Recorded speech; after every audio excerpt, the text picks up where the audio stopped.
तमिलनाडु में 24 घंटे से भी कम समय में 3 अलग अलग राजनीतिक पार्टियों से जुड़े लोगों की हत्या कर दी गई है। इसे लेकर विपक्ष ने राज्य सरकार को घेरा है और आरोप लगाया है कि तमिलनाडु में अराजकता का माहौल है और सीएम एमके स्टालिन इसे रोकने में अक्षम है। 3 अलग अलग दल के नेताओं की हत्या से दहल उठा तमिलनाडु। अब इस मामले पर एआईएडीएमके के प्रवक्ता कोवई सत्यम ने प्रदेश के मुख्यमंत्री पर हमला करते हुए बयान जारी कर कहा है कि बीते 24 घंटे से भी कम समय में तमिलनाडु में 3 राजनीतिक पार्टियों के नेताओं की हत्या कर दी गई है। जिन लोगों की हत्याएं हुई हैं उनमें एक एआईएडीएमके के नेता, दूसरे भाजपा के नेता और तीसरे कांग्रेस के नेता थे। इससे साफ पता चलता है कि तमिलनाडु में अराजकता का माहौल है और सीएम एमके स्टालिन पूरी तरह से अक्षम साबित हो रहे हैं। राज्य में अराजकता फैलाने और कानून व्यवस्था की धज्जियां उड़ाने वाले लोग भी डीएमके के हैं।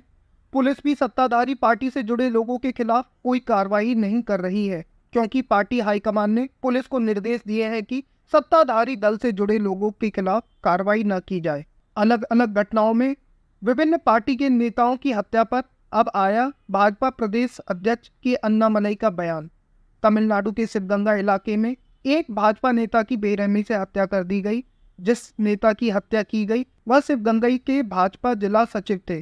बता दें, भाजपा नेता जब अपने ईंट के भट्टे से घर लौट रहे थे तब उन पर कुछ हथियारबंद लोगों ने हमला किया और उनकी हत्या कर दी। इस घटना की निंदा करते हुए प्रदेश भाजपा अध्यक्ष के अन्नामलई ने कहा कि असामाजिक तत्वों को सरकार या पुलिस का कोई डर नहीं है। पुलिस सीएम के नियंत्रण में है और वही ये सब राजनीतिक ड्रामा कर रहे हैं। ऐसी ही एक अलग घटना में कुड्डालूर इलाके में एआईएडीएमके कार्यकर्ता की हत्या कर दी गई।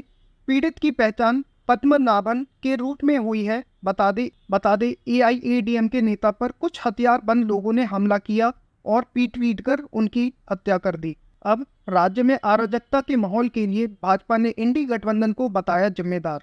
भाजपा प्रवक्ता शहजाद पूनावाला ने प्रदेश सरकार और इंडी गठबंधन पर निशाना साधते हुए कहा कि तमिलनाडु में कानून व्यवस्था की स्थिति बद से बदतर होती जा रही है।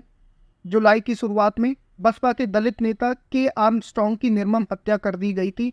अब पिछले 3 दिनों में हमने तमिलनाडु में लगातार राजनीतिक हत्याएं देखी हैं, जिसमें एक बीजेपी नेता, एक एआईएडीएमके नेता और एक कांग्रेस नेता की हत्या की गई। इससे पता चलता है कि राज्य की कानून व्यवस्था एमके स्टालिन के नियंत्रण से पूर्णतः बाहर है। लेकिन राहुल गांधी, कांग्रेस पार्टी या इंडी गठबंधन से जुड़े किसी भी नेता के पास इस पर कोई स्टैंड लेने का समय नहीं है। इन हत्याओं पर इंडी गठबंधन के रुख से पता चलता है कि उनकी प्रतिक्रिया और हमला केवल भाजपा शासित प्रदेशों तक सीमित है, क्योंकि जैसा कि हमने पूर्व में भी देखा है कि कैसे सारा विपक्ष मणिपुर को लेकर अपनी राजनीतिक रोटियां सेक रहा था, पर पश्चिम बंगाल के संदेश खाली में हुए राजनीतिक अपराध को लेकर मौन था। यह घटनाएं राहुल गांधी, प्रियंका वाड्रा, कांग्रेस पार्टी और इंडी गठबंधन के दोहरे एजेंडे, उनके दोहरे चेहरे और उनके लिए असुविधाजनक मुद्दे पर बोलने की उनकी कायरता को दर्शाता है। तो आज के लिए बस इतना ही। बने रहें जीपीएन न्यूज के साथ।